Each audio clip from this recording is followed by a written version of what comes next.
পাকিস্তানে রাতে আক্রমণ করেও ভয়াবহ ক্ষতির মুখে পড়েছে ভারত। ভারত কল্পনাও করতে পারেনি যে তারা এতটা ক্ষতির সম্মুখীন হবে।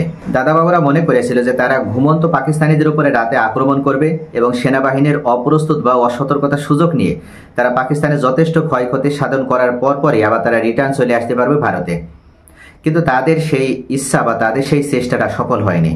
তারা যদিও যতটাই তাদের মিডিয়াতে প্রচার করুক যে তারা সফল হয়েছে, সফল একটা স্ট্রাইক পরিচালনা করেছে এবং ভারত পাকিস্তানের অভ্যন্তরে ঢুকে তারা পাকিস্তানের 9টি ঘাঁটি, সন্ত্রাসীদের 9টি ঘাঁটি টার্গেট করে যে মিসাইল ছুড়েছিল সেটা তারা সফলভাবে সম্পূর্ণভাবে তারা ধ্বংস করে দিতে সক্ষম হয়েছে এবং তারা কোনো ধরনের ক্ষয়ক্ষতির মুখোমুখি না হয়েই তারা আবার ভারতে রিটার্ন চলে আসতে সক্ষম হয়েছে। এটা তারা যতই প্রচার করুক, এটা কিন্তু সম্পূর্ণ মিথ্যা প্রোপাগান্ডা বা মিথ্যা প্রচারণা তারা চালাছে।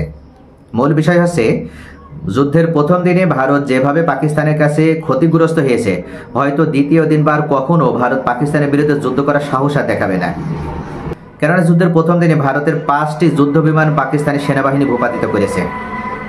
যে 5টি যুদ্ধ বিমান পাকিস্তানি সেনাবাহিনী ভূপাতিত করেছে তার ভিতরে 3টি সব থেকে দামি রাফাল যুদ্ধ বিমান রয়েছে। ভারতের হাতে আছেই মোট 36টি রাফাল যুদ্ধ বিমান, তার ভিতরে 3টি যুদ্ধ বিমান যুদ্ধের প্রথম দিনে পাকিস্তানি সেনাবাহিনী ভূপাতিত করল। আর বাকি যে 2টা যুদ্ধ বিমান সেটা সাবেক সোভিয়েত ইউনিয়নের নির্মিত যুদ্ধ বিমান। এটা হচ্ছে সু যুদ্ধ বিমান আর একটা হচ্ছে MiG-29 যুদ্ধ বিমান। এই 5টি যুদ্ধ বিমান ভারতকে হারাতে হয়েছে যুদ্ধের প্রথম দিনে। শুধু তাই নয়, ভারতের উপরে পাকিস্তান সেনাবাহিনী পাল্টা আক্রমণ চালিয়েছে এবং ভারতের একটা ব্রিগেড সেনা দপ্তর সম্পূর্ণভাবে পাকিস্তানি সেনাবাহিনীর আক্রমণে ধ্বংসস্তূপে পরিণত হয়েছে। পাকিস্তানের উপরে একযোগে ভারতের পক্ষ থেকে এই আক্রমণ চালানো হয়েছিল। আর এই আক্রমণে সেনাবাহিনী, নৌবাহিনী এবং বিমান বাহিনী 3টা ফোর্স মিলে এই আক্রমণ পরিচালনা করেছিল। তারা ভেবেছিল যে রাত 2টার সময় যখন আক্রমণ করা হচ্ছে তখন অবশ্যই পাকিস্তানের সেনাবাহিনীরা অপ্রস্তুত অবস্থায় থাকবে, কিন্তু তারা যে সবসময় সতর্ক অবস্থায় রয়েছে সেটাই ভারত বুঝতে পারেনি। কিছুদিন পূর্বে পাকিস্তানের তথ্যমন্ত্রী আতাউল্লাহ তারার জানিয়েছিলেন যে আগামী 24 থেকে 36 ঘন্টার ভিতরে ভারত পাকিস্তানে আক্রমণ পরিচালনা করবে।